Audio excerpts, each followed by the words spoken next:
this was clean.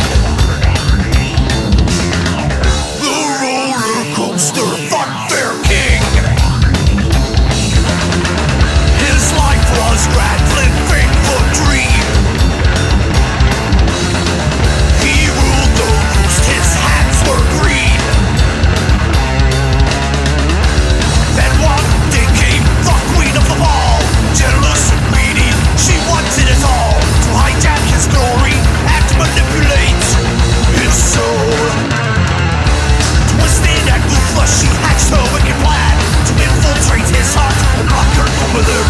Before he knew it, it was too late. She ripped his balls.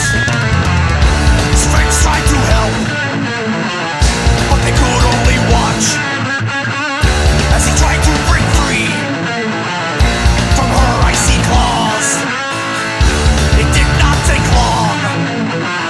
She was in his head, wrapping his brains round her digits and please him in bed.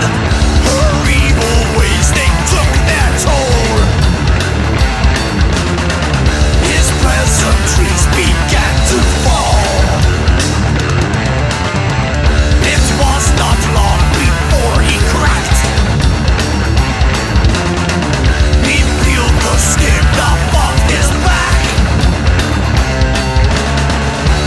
Then one brave child ran out to him, said, "Sir, she's a witch. I've seen her cauldron. She has cast a spell on you and your park." The king believed, but he could do nothing, for she was too strong. And one saw her shooting a 15-foot ball. Her power was unmatched, he could not defeat, only retreat. So he tried to flee, but he could not leave. As he approached the gates that weights were his feet, this had gone too far. He had but one choice: set fire to the witch. Yes, she must burn. He's finally gone mad. Well, no surprises there. This imposed insanity he could no longer bear. He crept up her stairs and into her lair. He covered her in chains and set fire to her brain.